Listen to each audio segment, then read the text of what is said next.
एक गांव में 7 दिन बाद हाट लगती थी। सब्जी, दाल, अनाज, कपड़े आदि घर गृहस्थी का सभी सामान बिकने आता था।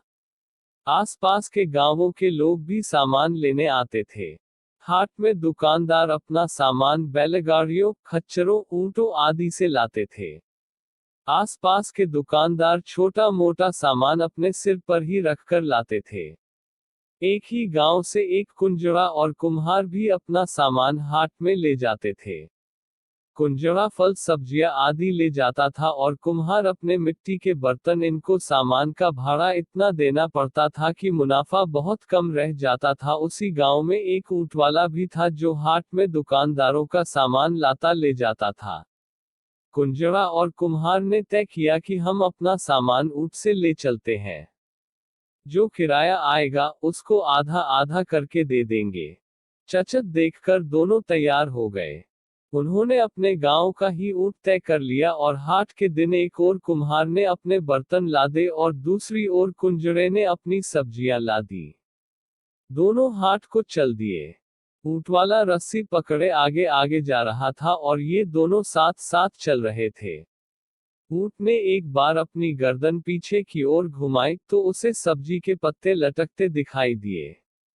ऊंट भूखा था। ऊंट की डोरी लंबी थी, इसलिए ऊंट ने पीछे गर्दन करके सब्जी के कुछ पत्ते मुंह में ले लिया और खा गया।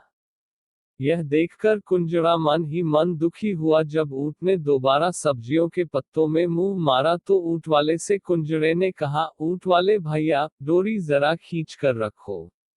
ऊंट सब्जियों में मुंह मार रहा है। ऊंटवाला बोला, अच्छा भैया, ध्यान रखूंगा। लेकिन ऊंटवाले के ध्यान रखने के बाद भी ऊंट सब्जियों में से कुछ न कुछ खींच लेता था। कुम्हार कुंजड़े का नुकसान देखकर मजाक उड़ाने लगा। शुरू में तो दोनों ओर बराबर वजन के सामान थे, बल्कि घोड़ा सब्जियों का ही भार अधिक था।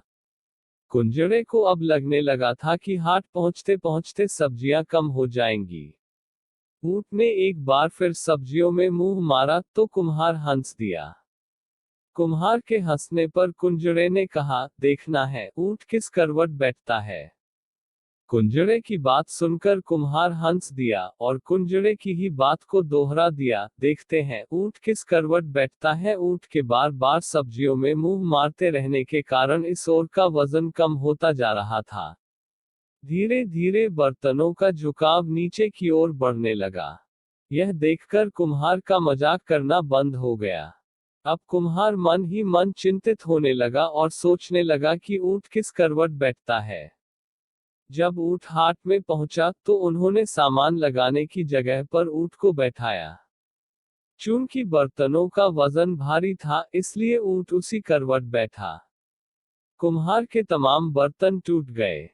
कुंजड़ा व्यंग्य भरी नजरों से कुम्हार को देखकर कहता है, देखना है ऊंट किस करवट बैठता है।